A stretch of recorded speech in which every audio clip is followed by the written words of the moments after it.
She did Mark Ruffalo just confirmed, and I'll see you in the next reboot after Avengers sequel. We'll see what he has to say. See what Screen Crush has to say about this. Check this out. End in Avengers Secret War. How do you think this will compare to Endgame? It'll be a big bang. Yeah. We'll go out with a big bang. Hey, welcome back to Screen Crush. I'm Ryan Airy. So the king of MCU spoilers, Mark Ruffalo, may have revealed how Avengers Secret Wars is going to reboot the Marvel Cinematic Universe. I don't get it. What's the big deal? He just said Big Bang. Well, Doug, Mark Ruffalo actually has a long history of spoiling major MCU events. So let's run through those. We're going to run through evidence that the MCU's Big Bang has already happened multiple times already, and why the upcoming reset will not only reset Universe 616, but the entire Marvel multiverse. Countless unique timelines battled each other for supremacy, nearly resulting in the total destruction of, well, everything. So let's start with Ruffalo's spoiling habits. He and Tom Holland are notorious for being loose-lipped when promoting their Marvel films. Get him and Ruffalo together, it's like the perfect storm. Yeah, they put us two in an interview together the other day in China, and I think the only reason was so they could control the source. So then Ruffalo and I were in the same place, so if there was one leak, they just had to wipe one in. Now, one of the most infamous Ruffalo spoilers is when he accidentally live-streamed the first few minutes of Thor Ragnarok. But even that slip-up pales in comparison to him spoiling the ending of Avengers Infinity War. Wait till you see this next one. Everybody dies. Dude. Not everybody. Am I in trouble? A little. I get impulses, that's fine. Por favor de salami hombre de hierro. That was please send me Iron Man in Espanol. I mean, that's not quite what you said. I think you asked Iron Man to bring you a salami. Oh man, I'll never complete my resolution. I'm learning Spanish because traveling is what I want to do in the new year. I'm gonna go to Machu Picchu. Oh, well, if you're learning a new language for your resolution, then I recommend Babbel. They're the sponsor of this video. See, we all want to learn a new language, but it can seem so insurmountable. Babbel makes learning a new language possible. Like, I went to Italy this year, and thanks to Babbel, I was actually able to navigate my way through the country. Babbel was an unbelievable help, and it's very easy to use. Abito a Mantova, which means I live in Mantova. Got it right. Babbel helps you to start speaking a new language in just 3 weeks, and this is the perfect resolution for 2023. So, if you've always wanted to learn a new language or meet people who speak another language, but you were always too intimidated, then Babbel is the perfect app for you. And if you use our link in the description, you get 60% off Babbel today. Well, how do they do that? They strap you down and force your eyes to stay open until you learn a new language? No, because that is like Clockwork Orange and super wrong. Babbel uses short 10-minute lessons that are made by actual language teachers, not some AI or an algorithm. The lessons use situations and dialogue that you would actually use in the real world, like you're meeting new people on a train and you're asking them where they're from. And it really works. University studies have shown that 15 hours of Babbel equals a semester of college Spanish, and they offer lessons in 14 different languages. Me gusta hacer la tarea. Muy bueno, señor Parker. Babbel can get you speaking a new language in just 3 weeks. I always thought it'd be enough to just be a talking dog. Now I gotta be a talking dog that knows several languages.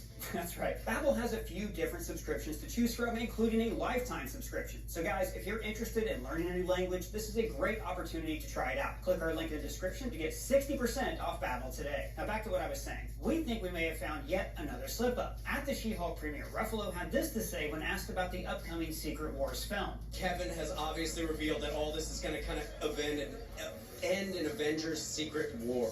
How do you think this will compare to Endgame? What do you think? What can you tell us? What can you tease us with? Well, it's going to be hard to top Endgame. If I know Kevin and I know Marvel, it's going to be pretty amazing. It'll be a big bang. Yeah. We'll go out with a big bang. Hey person, isn't that just an expression? Are you sure we're not reading too much into this? Well, the expression go out with a bang is a common phrase meaning to depart in a grand fashion. And that, of course, was sure to be expected for a film that may be the finale to the entire MCU. And not to mention the biggest Marvel film ever made. But with Ruffalo saying it's a big bang, and then we go out with a big bang, I think he may yet again be spoiling what's to come. The tone he used seemed a little unnatural, almost like he was hesitantly teasing at something because he just can't help himself. It is likely that Kevin Feige has let Ruffalo and other high-level MCU alum know about his plan to relaunch the universe, and perhaps even his plans to move on from Marvel Studios after Secret Wars. Now, we've heard mention of the Big Bang several times in the MCU. Big Bang sent 6 elemental crystals hurtling across the Virgin Universe. And with us living in the multiverse saga, the topic of creation and destruction of universes is at the forefront of the story. It can rewrite existence and shatter timelines. Now, we've seen the MCU seemingly adapt the theory of Schwarzschild cosmology, also known as black hole cosmology, a cosmological model in which the observable universe exists within a black hole. Some scientists theorize that within every black hole there lies another universe. So, like, if you were to go into a black hole, you would enter a whole new universe? Yeah, exactly. Oh, wow, I just thought black holes had Matthew McConaughey and a bunch of books in them. Interstellar reference, high five. So, like I was saying, we've seen the MCU adopt this theory in the Loki series. In the finale of the first season, we open with a shot of one of the Big Bangs forming a universe. And then we zoom out and see that this is happening within what appears to be a black hole. We then enter a neighboring black hole, which takes us into another universe.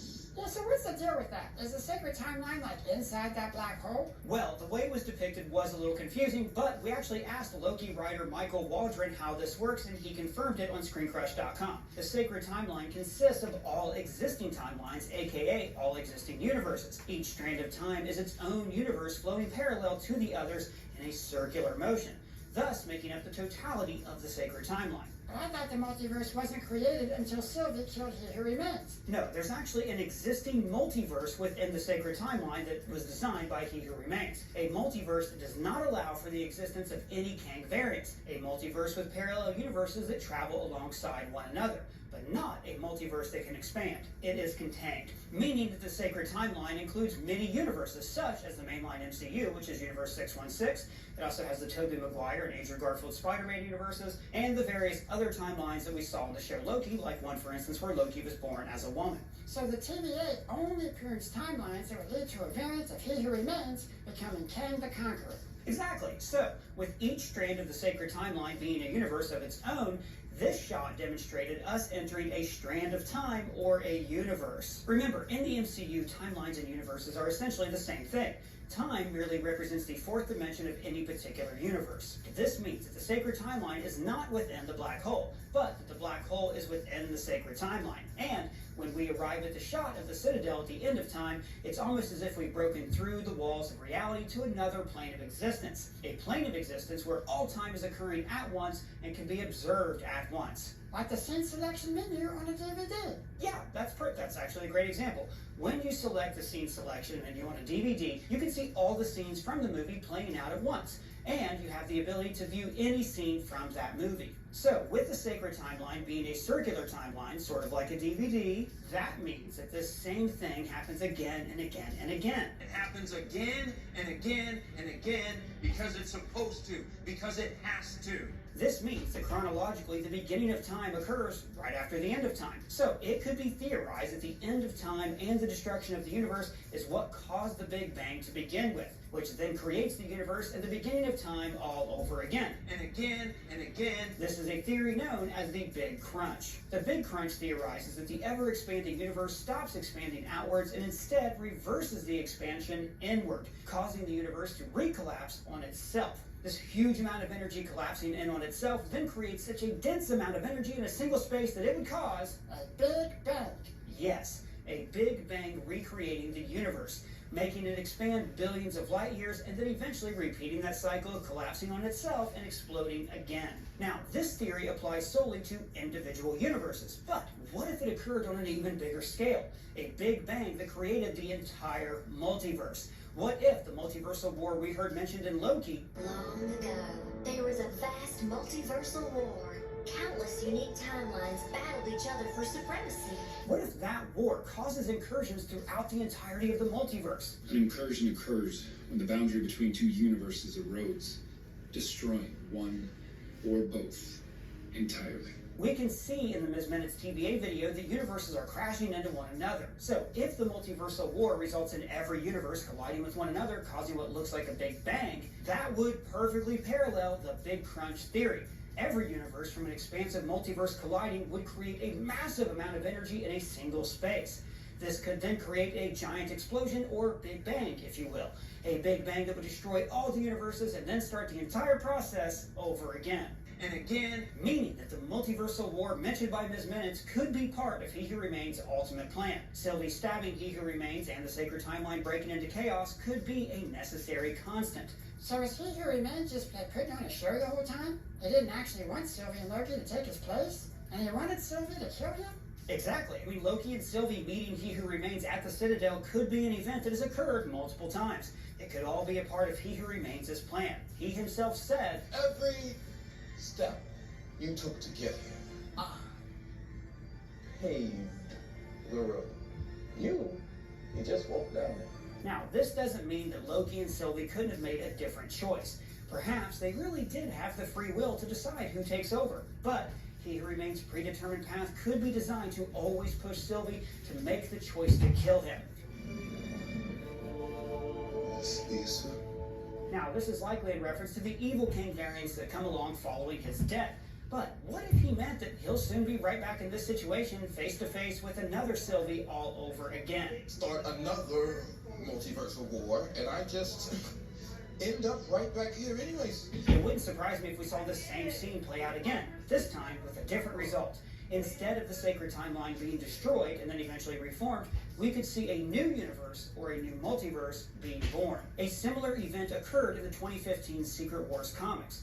Mr. Fantastic's son, Franklin Richards, uses his ability to manipulate reality to create a whole new Marvel multiverse. This resulted in characters like 616 Peter Parker sharing a universe with the Ultimate Universe's Miles Morales. Only 2 Spider-Man in one universe? That's so 2015. Right. So, with the impending incursions following the events of Loki, Spider-Man No Way Home, and Doctor Strange in the Multiverse of Madness, we could be headed down a path toward yet another big crunch. But this time, things could go differently. This time, we could see our heroes put a stop to the cycle. We could see characters like Doctor Strange, Peter Parker, Mr. Fantastic, and the Scarlet Witch use their combined strengths to create a new MCU, similar to what He Who Remains did by creating the sacred timeline. I'd imagine, however, that a multiverse created by the Avengers would be less authoritarian. A multiverse, for example, that allows Lokis to be heroes. And a multiverse where Tony Stark doesn't always die. Exactly. High five. But how are they going to prevent He Who Remains from rising to power again? How would they prevent a Kang from coming into existence? Well, I think that could be the single exception that the Avengers make to their newly created multiverse. We could see them discover a way to remove the Kang character and all his variants from existence. But this time without affecting the existence of other universes. But how could they do that? Wouldn't He Who Remains have done that if it were possible, just to delete his character? Well, you gotta remember that He Who Remains is a Kang variant. Deleting the character entirely would also mean that he would no longer exist. And he has achieved what all Kangs have longed for, multiversal domination. So how can the Avengers defeat all these Kangs and make sure he doesn't pop up again in another reality? Great question, and the answer may have been revealed in everyone's favorite Phase 4 show, She-Hulk. Kevin? It stands for Knowledge Enhanced Visual Interconnectivity Nexus. Were you expecting a man? Kevin is a being that may rank above even He Who Remains. We've theorized before that the entire MCU multiverse could exist within a computer simulation controlled by Kevin. Beneath the glass in Kevin's chamber, we can see what is likely a database consisting of the entirety of the Marvel multiverse. We've seen that Kevin is capable of manipulating the events of the MCU however he wants. Recalculating. And enough with this angsty nighttime. Let's do this big climax in daylight.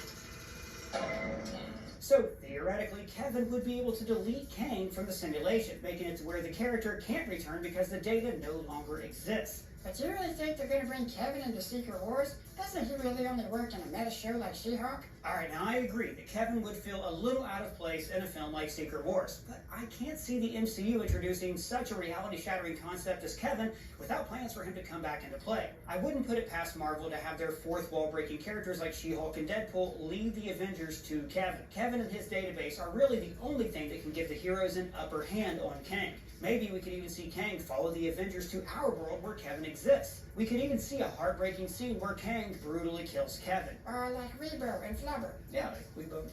Now, with tech-savvy characters like Peter Parker or even a returning Tony Stark, we could see them hack into the MCU database, delete Kang, and reboot the multiverse. Now, we've speculated before that Avengers Secret Wars could end with an in-universe semi-reboot of the MCU, creating a new clean slate for a new era of Marvel films. This creates an opportunity for Marvel to bring in new versions of characters such as Tony Stark and Steve Rogers with brand new actors. But they could simultaneously keep on characters like Tom Holland's Spider-Man and Tatiana Maslany's She-Hulk. Creating a brand new multiverse could also open the door for characters like Scarlett Johansson's Black Widow to make a return. Where are we? On a world that lost their widow. It's a mess. So, do you think that Mark Ruffalo has yet again spoiled the ending of another big Avengers movie? Could the multiversal war be what triggered the destruction and creation of the multiverse time and time again? And do you think that we'll see our heroes travel to a whole other plane of existence, even beyond that of the sacred timeline and Secret Wars? And by the way, everybody, just a reminder, if you're interested in learning a new language, check out Babbel today. Click the link in the description to get 60% off your order. But I want to hear from all of you. What do you think about this? Let me know in the comments below or at me on Twitter. And if it's your first time here, please subscribe, smash that bell for alerts. For Screen Crush, I'm Ryan Airy. Sure, like this video. Have a great day. See you guys. Bye.